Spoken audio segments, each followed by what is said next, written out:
So as I've been exploring a bit of ESO recently, I decided that I would try dungeons. After reaching level 10, you can basically join any dungeons that are already available for you. And let me be the first to say, the dungeons in this game are utter chaos. Legit, everyone is sprinting at max speed all over the place and everything is imploding around them. But they did teach me something important about this game, and here's what happened. I opened up my panel to join the queue for Dungeon Finder, and of course just wait around for it to pop. Now this is a feature that I have seen not only here, but of course in Final Fantasy, and unfortunately lacking in Guild Wars 2. Luckily, though, I did read some of the comments about expanding my bag space by talking to a pack merchant, and it was expensive to get a 10-slot upgrade.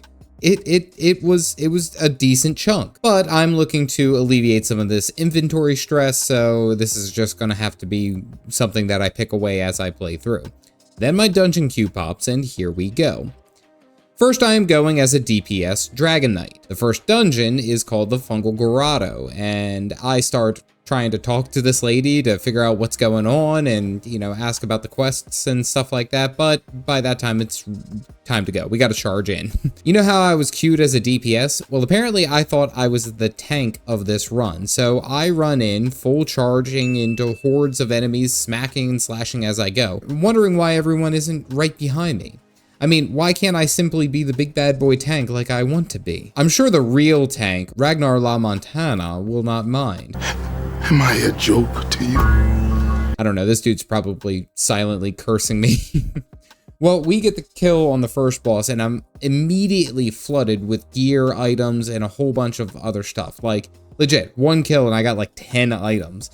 And if there's more than like 1 or 2 bosses in this zone, then I'm gonna be screwed. Well, as I'm going through this dungeon, I am grateful for my forceful upgrade with my two-handed weapons, because it makes my basic attacks cleave a bit.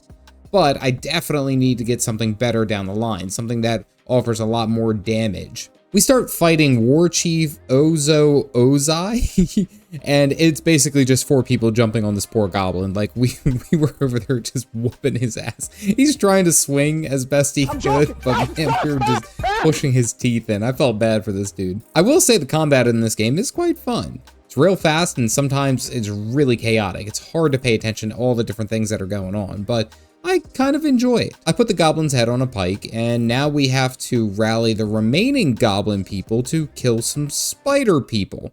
This is probably important to the quest, but I don't know. I'm just going through murking everything that I see. I've started to realize that the markers by my enemy nameplates actually showcase their difficulty. The more markers, the tougher the enemy.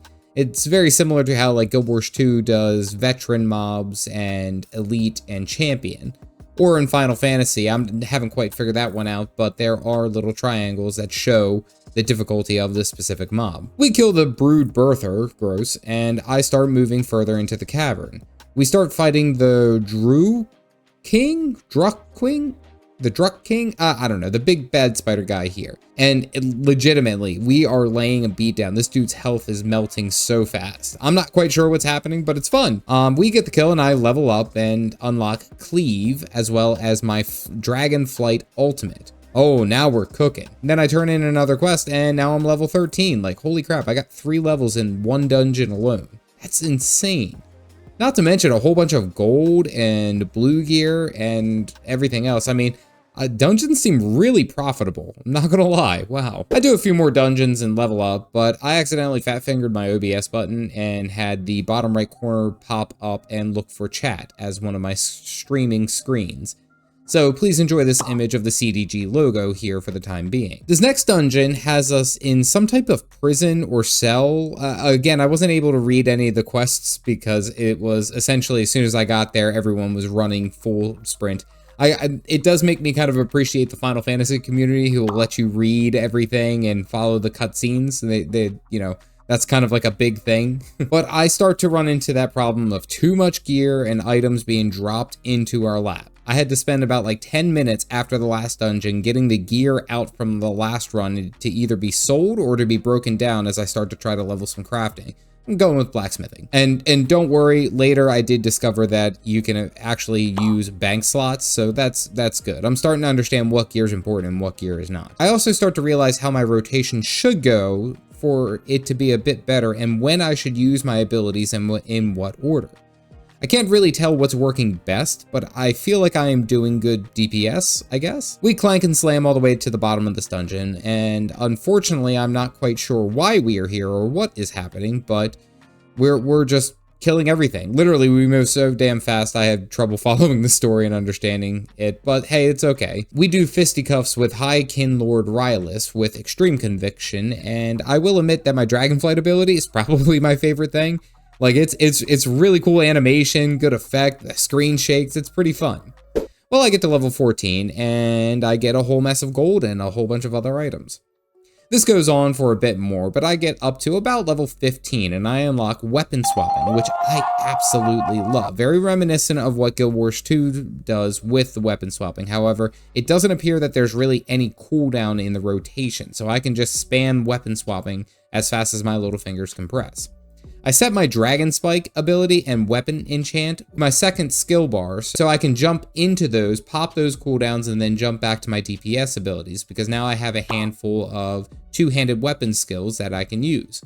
I also turn on my buff tracker, as well as my outgoing damage display, and I will admit, this has helped me immensely, because now I have a better idea of what to use at any given time, because I can now compare the amount of damage that I'm doing between the two different abilities, like using my heavy attacks after my overpower ability, or using reverse slash on enemies that are below 50% because it deals more damage.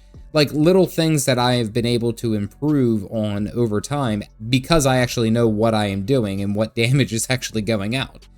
I also turn on a handful of other things like ally nameplates, enemy nameplates, as well as my bars being tracked at all times with the numeric display, so I can have a better idea of what's actually happening. I also improved my cleave ability, and this no longer deals immediate damage, but it bleeds over time, stacking up to 3 times.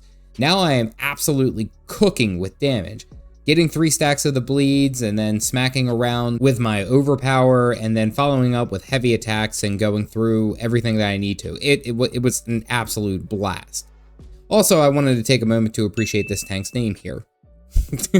If you're aware of social media memes, then this is a big one. And that hawk to it. I will say that I really am understanding this game a lot better, and I really am grateful for the way that these dungeons have kind of like pushed me to understand what's going on. But wow, the dungeons in this game move so damn fast. So what I've learned from doing these dungeons and leveling up is really how I can cater my specific abilities into my rotation and my build to do tons and tons of damage. I am now understanding what abilities best suit my capabilities, and then to top it off, what gear works best with my current abilities, with my current build.